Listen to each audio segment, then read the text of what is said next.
The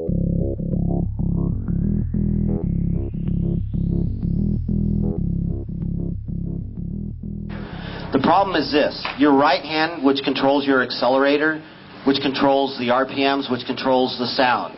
So basically the difference between you having a full day and only 3 sessions can be 500 or 1,000 RPM. Literally, it's that simple. Anybody with a leader bike, 750 or 1,000cc bike, it's going to be a little bit easier for you because you don't have to work as hard to get around the track. It's the 600s, the 650s, the stuff that have more of a sound issue. So those of you who have a 600 or 650 you have to pay a little bit more attention to your sound. And it's measured over there on the other side of turn 5. But they also can go roving with the sound meters. So you got to pay attention to that because they might be going around the track and measuring at different areas. So we really want everybody to have a fun full day. So just be considerate of that. Yes, sir. What do they look like?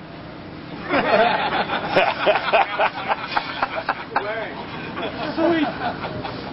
That's actually pretty good. It's all camo. They look like a tree. And the only thing, it's like those cell towers, they look like cell towers. So, no, really, we want you to have a full day. And if you have an issue and you get black flagged, which you will if you're over sound, you got to come in off the track. You're going to get the meatball sign. And then you got to come in off the track. You got to come to the starter grid, which is up here, right up this ramp right here. And they're going to tell you what your sound number is. And then you're going to have to go back into the paddock and you're going to have to go fix it. It doesn't mean you go in there, take a pee break or take a cigarette break or something like that. You need to go adjust your sound, which means some of you who brought their stock pipes just in case. Smart. If you don't have those, we gave you some other clues about some inserts, which some of us are going to be running today. They actually do work. The inserts go in the back end of the baffle. We don't have any more for sale. They're, I had the guys calling me from Canada saying, "Hey, apparently you bought all of them up." I'm like, "No, I didn't, but I should go in the business."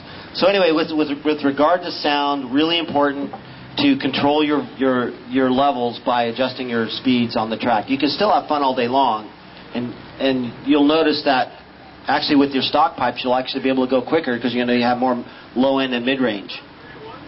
So anyway, let's cover flags. Mechanical black flag.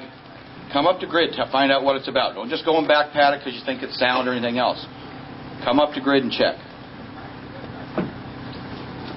Black flag, you did something wrong. Who knows what it could be. You passed where you shouldn't have been. For whatever reason, we want to talk to you. It's not a punishment. We just need to talk to you. Again, don't go back paddock. Come on up to the start-finish line, up to the grid, and we'll tell you what the problem is. Might be something as minor as a face shield step that needs to be down. Surface flag. Something's on the track. Something unusual. Maybe it's not going to rain today, but if it should rain, maybe we're getting a stream of water across. Or it could be oil on the track, or it could be a bike part. If you see one of these, just know there's something on the track that you may have to avoid. Maybe a rider. White flag. Something slow in front of you. Bike is having a mechanical problem. He's going slow. He needs to get up over the hill, but he's not going too fast. We're just going to let you know, hey, there's something there. Just be aware of it.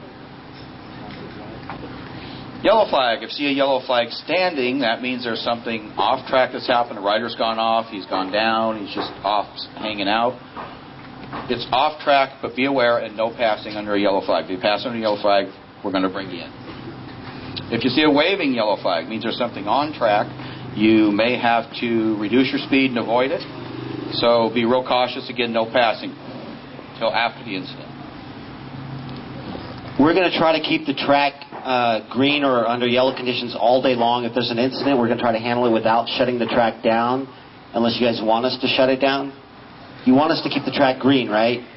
So if you'll work with us on the track, which means that under yellow conditions, slow down in that area, you'll see a standing yellow, waving yellow. Then when you don't see a flag anymore, it means you can go back to what would be a normal speed.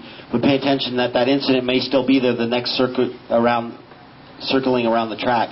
We try not to shut this track down because we know it's valuable time. We don't want you to lose that time.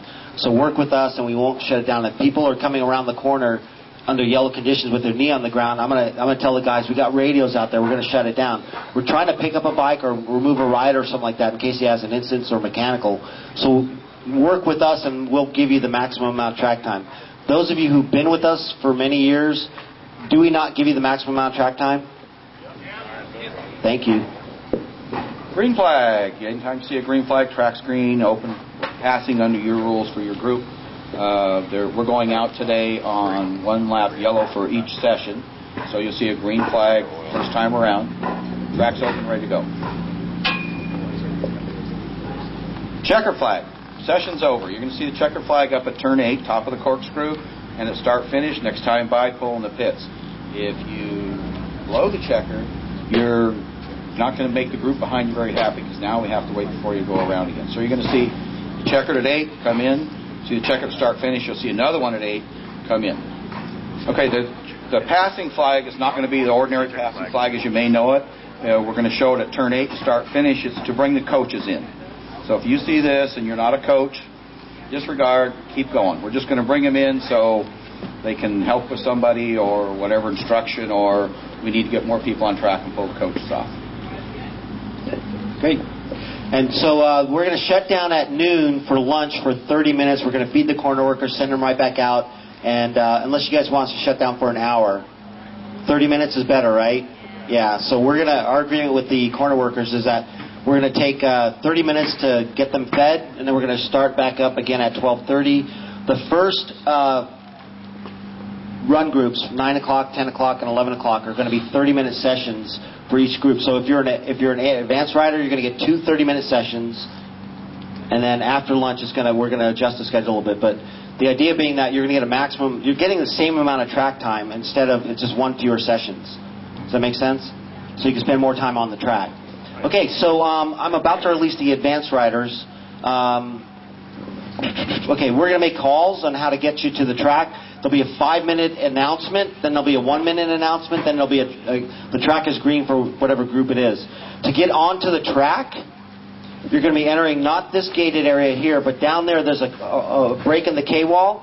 You're going to go up there, you're going to line up to the starting grid. It'll be, there's canopies up there. It'll be pretty obvious where the starting grid is. You're going to stop there. You're going to go out there and you're going to line up. They're going to release you in small groups to try to make sure that, we spread people out.